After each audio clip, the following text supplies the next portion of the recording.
Madame le ministre des Sports, je pense que Monsieur le ministre des Transports a répondu pour vous. Et une question a été posée relativement au plan de redressement économique et social. Le bilan, les perspectives et surtout les mécanismes et les ressorts pour impulser l'économie et générer des emplois, particulièrement pour les jeunes et les femmes. Je voudrais dire que nous avons effectivement conçu un plan de redressement. bi ñu ñëwee jaratul ñuy delluwaat di insister defe naa ñi ko doon weddi sax ñoom léegi kenn waxatul ndono bi leer na waaye yemuñu ci constater ndono bi rek bënn suñuy bët dañu ne il faut ñu wag suñuy manche daal di jublu ci liggéey bi ci woo nag à chaque fois tous les Sénégalais. La dynamique populaire citoyenne moo ñuy permettre ñu génn ci la ñu togg li ñuy wax plan de redressement mooy fan la ñuy jaar ba xoggaliku tuuti mënuñoo rattraper lépp waaye ñu wàññi les effets négatifs loolu nag du liggéey bu yomb plan boobu biñ ko defaree dañ ci ciblé woon essentiel u plan bi mooy nu ñuy def ba mobiliser des ressources endogènes parce que jàpp nañ ni am nañu encore potentialité capacité fii ci biir réew mi loolu taxoon ñu def plan bi ci atu ren wi ñu ngi ci bëggoon a am lu mat 700 milliards à peu près 760 milliards ñu échelonné ko par trimestre liggéey boobu nag ñu ngi ci donte décollage bi ñu bëgg amaguñ ko 100% ci ñu principal yi ñu ciblé woon muy la jëm ca jeu de hasard yi taxation des jeux de hasard prélèvement sur les gains des jeux de hasard ak taxation des services mobile monnaie les gains attendus de la rationalisation des dépenses fiscales réactivation des droits à l'importation des téléphones taxe sur l'exportation d'or taxe sur l'importation de véhicules et j'en passe presse bi commencé na jur ay résultats am ndax trimestre bi ñu nekk donte am nañu moins-value mais ci trimestre bii ñu nekk presse bi sur un objectif pratiquement de 91 milliards génne na 52 milliards te ñu ngi continuer ci liggéey bi lii andi yenn jafe-jafe yi nag ci yoo xam ne am na jumtuwaay yu ñu war a defar ba pare par exemple lépp lu jëm ci taxation mobile monnaie bi lépp lu jëm ci contrôle des jeux dafa am ay application yu ñu war a valider appel d'offres yi def nañ ko nit ñaa ngi liggéey ci cahier de charge yi pour yenn yi suñu installé yooyu dina gën a yombal perception taxe yi nga xam ne dafa jëm par exemple ci wàllu suuf si am na loo xam ne liggéeyu évaluation la moo tax li ñu war a jàpp ci presse bi mooy luy évoluer la au fur et à mesure ñuy dem mais ñu xam ni day évoluer d'abord ci nii ñu ko concevoir te marge bi yaatu na wax naa ko léegi buñ ko tënk rek sax d'ailleurs ci yi nga xam ne dugal nañ ko ci presse bi mais dama faroon di wax nii soo jëlee lu mel ni l'impôt foncier ci Sénégal peut-être su ma laajoon fii député yi ñaata ñoo defe naa échéance bi monsieur le ministre des finances kañ la woon mars moo ne woon échéance bi waaye xam naa ni bu ma laajoon député yi ñaataa def seen déclaration foncière ba moytul du bëri te noonu la amee feneen ak feneen y compris peut-être membre gouvernement bi kon matière bi mi ngi fi bu ñu góorgóorloo tuuti améliorer les performances des administrations am na loo xam ne mën na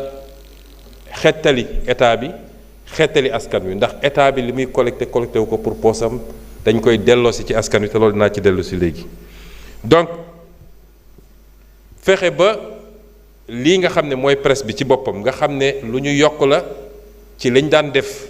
ci loi de finance bi moo tax revenu li ñu waxante woon sax mooy dañ koy séquestrer lépp lu presse bi jur duñ ko dépenser tout de suite dañ koy séquestrer ci benn compte parce que loolu partenaires yi ñuy waxtaanal ñoo ko demandé woon pour ñu mën a évaluer presse bi au bout de 12 mois ñu xool lan la presse bi jur waaye noonu ñu koy améliorer au fur et à mesure ci ni mu mel de manière intrinsèque te dàqantewul ak effort yi ñu war a def par contre pour continuer à élargir l'assiette noonee la mun a évoluer aussi ci conception am ma joxe ci exemple bu simple liggéey bi ñuy def ci jamono ji démb gis ngeen ñu def réunion boo xam ne liggéey bu ma santoon la ci li ñuy tuddee les actifs de l'État. On a beaucoup d'actifs qui sont des actifs quelquefois dormants xaalis bi ñu xëpp ci réew mi ci at yi weesu bëri na ñu dugal ko ci ay infrastructures yooyu ñetti problème lañ ci gis ba ci njëkk mooy problème de légalité mooy bëri na loo xam ne leb nañ ko te lebuñu ko ni ñu ko waroon lebee ndax jaarul fii Assemblée nationale la représentation parlementaire autorisé ko donc newul ci cadrage bi loolu problème légalité la posé mooy la fameuse dette cachée. ñaareel problème bi mooy problème mu licéité mooy lenn ci alal googu duggul fi mu waroon dugg damm na ci ay poosu jàmbur mu dugg problème mu andi problème licéité. ñetteel bi doon problème mu opportunité mooy di nga def infrastructure boo xam ne newuloon priorité ci réew mi ña ngi ko defal sax xamuñu njëriñ bi nga def ko ba pare ñu tëj ko fañ ko tëj kenn jëfandikoo ko parce que du yitte ci population yi. yooyu yëpp boo ko boolee nag dugal ci li jëm ci surfacturation yi li jëm ci malfaçon yi nga ne lii dinaa ko joxe ci anam gi la nga ko joxe nekk lu yées loolu mooy problème bi ñu am ci infrastructure yooyu. démb def nañ ci réunion bu am solo nañu wéyal liggéey bi mais li ma ci bëgg a wax mooy donte problème yooyu yëpp am na infrastructure yooyu mi ngi fii naka la ñuy def ba mu jëriñ Sénégal jëriñ askan wi. premier constat bi mooy bëri na loo xam ne ñoo ngi ko doon defloo état bi te du liggéeyu état wu Sénégal budget rek la am ñun amuñu politique monétaire suñu capacité endettement bëriwul ñun budget la ñu am ba pare bëgg lépp budget bi def ko loolu mënut nekk. am na loo xam ne war nañu fexe ba ñi ko war a mën a def ci secteur privé national d'abord et international ñëw wuutu fa état bi moo xam dañ koy def seul moo xam dañ koy def dans le cadre des partenariats public privé. bëri na loo xam ne ci ay infrastructure leb nañu ñun état bi def loo ko état bi te état waru ko woon def ba pare bu ñu ko recevoir état bi mënu ko gérer ñu ne kon loolu nañu xool nu ñuy dellu si waatee moo xam dans le travail de recyclage des actifs bi nga xam ne ministre bi ñu dénk économie def na ci lu am solo wala dans le travail de la revalorisation des actifs su ñu nee revalorisation nag mooy valoriser actif bi mais xool nu ñu koy utiliser comme levier pour mu mun a permettre ñu lever des fonds. loolu yëpp ñu ngi ciy liggéey kon loolu benn la ñaareel bi mooy santoon naa la dépense publique nous faisons beaucoup de dépenses publiques mais c'est pas une dépense publique de qualité pour lu bëri ma santoon ministre des finances ak ministre de l'économie ñu liggéey ci ministre de l'économie jox na ma rapport am li ma ci gis mooy jàpp na ni am na des dizaines de projets bu ñu ko xaymaa mat na 450 milliards ak lu tegu loo xam ne war nañ koo mën a réorienter vers des choses beaucoup plus importantes kooku it ñu ngi ciy liggéey bu ma jotee li jóge ci ministère des finances boole kook li ñuy liggéey ci subvention yi ak li ñuy liggéey ci taxes yi li ma njëkk a wax nii loolu yëpp boo ko boolee lan lañ ci jublu mooy fexe ba état bi dégager une marge budgétaire conséquente mais marge budgétaire boobu lan laa koy doyee mooy ñu yóbbu ko dans des secteurs prioritaires yi nga xam ne c'est à haute intensité de main-d'œuvre les travaux IMO liggéeyal naa ci ak waa Box ak ministre d'État bi nga xam ne moo chargé du suivi du portefeuille ñu def ci liggéey bu am solo ñu identifier des créneaux yoo xam ne tey boo ci xëppee xaalis non seulement ça va générer beaucoup d'emplois les infrastructures le pavage des rues les hôpitaux le logement social yeneen ak yeneen ak yi ñuy def ci mbay meeg yu demee noonu ça va créer des milliers et des milliers d'emplois du ma fi joxe chiffre mais am na chiffre bu ñu liggéey ba gis ni lii en termes d'emploi direct lii en termes d'emploi indirect war na ko mën a générer bu ñu defee loolu yëpp ba relancer ko tey dellu si ñëw compléter le PRES dans son volet mobilisation des financements parce que PRES yemul rek ci mobilisation financement dañu ne plan de redressement les impacts dinañ ko am ci weer yi di ñëw bu soobee yàlla ci at yi di ñëw en tout cas ci mandat bi nonobstant l'héritage extrêmement délicat lii ñuy def nii liggéey bi ñu sumb nii bu ñu ko defee dinañ ci am des résultats et des impacts yu leer mais nag il faut qu'on s'accorde sur un certain nombre de choses mooy askan wi it dañu war a xam ni il faut ñu def des options parce que li andi situation bi ñu dund mooy faire des investissements tappale yi wax ma investissement prioritaire opportun mais prix tappale yi yow li nga war a def defoo ko ci mbay mi defoo ko ci càmm gi defoo ko ci industrie bi li nga xam ne mooy yor koomu réew mooy créer de l'emploi mooy créer de la valeur ajoutée mooy dugal devise ci réew mi mais yaa ngi ko def ci loo xam ne construire des stades c'est très bien te ñu ngi ciy tabax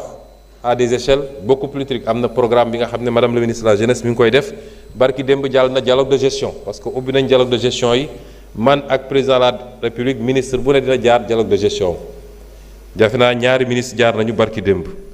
donc construire des infrastructures sportives baax na ci lu yemamaay nag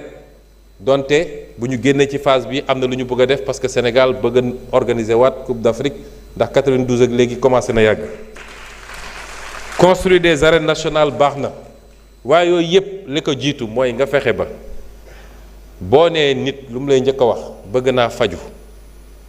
bëgg naa dund ci njëg bu yomb bëgg naa sama njaboot jàng ci école yu baax ndax ñëpp amuñu doole gu ñu demee école privée nit ñi ñëpp li ci ëpp école publique moo tax ñu toog fii bëgg naa am ndox am courant ak yeneen bëgg naa aussi ñu am liggéey gu ma liggéey te loolu lan moo koy andi mooy mbay mu dox càmm gu dox mooy les politiques filières yi nga xam ne ñu ngi koy def donc la politique de l'emploi mooy suñu priorité te loolu dañuy d'accord ci des filières sur des options sur des investissements mboolem seen sénégalais yi ànd ci c'est pas de la politique c'est du développement ñu ànd ci jublu ci loolu tax it ministère bi nga xam ne moo yor mbirum emploi Moustapha Ndiek Sarré boo seetee ñi ngi doog a élaborer le programme national pour l'emploi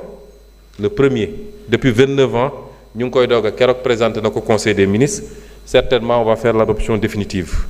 mu génn ci ay projets ay priorités yu bëri le projet d'appui à l'insertion des jeunes et des femmes le projet d'appui à la territorialisation des politiques d'insertion des jeunes et des femmes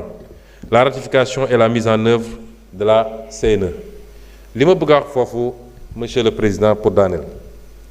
te maa jël engagement bi fii en tant que premier ministre la politique de l'emploi est notre priorité principale première te ci weer yi di ñëw ak at yi di ñëw en tout cas ci mandat bi incha allah dinañu créer des milliers et des milliers d'emplois parce que on est dans un travail de réorientation des priorités du Sénégal par rapport au secteur productif et c'est ces secteurs productifs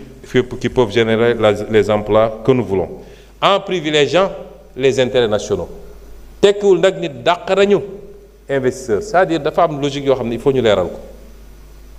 réew bu gën a am doole ci àdduna ma ngay fexe nu muy def ba capter des investissements directs étrangers mënoo nag bëgg naa étranger yi ñëw investir te étranger bu investir nga ne bàyyi nañu Sénégal yëpp jox étranger boobu waaye ñu ngi organiser noo xam ni dinañu fexe ba paaru sénégalais yi doon part bu substantielle encore qu'il faudrait qu'il y ait de l'organisation dans notre secteur privé aussi saa yu ma dajeeg ñoom wax leen ko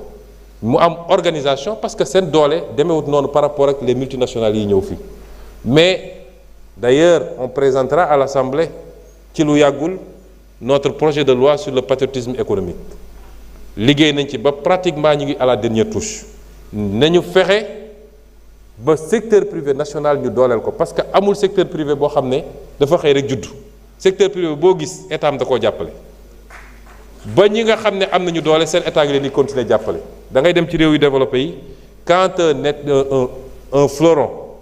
de leur économie a des problèmes l'État en fait une affaire d'État ba repreneur bi dañu xool saytu donte mbirum privé la war ngaa xëy mun a jaay ku la neex waaye lu ñuy saytu la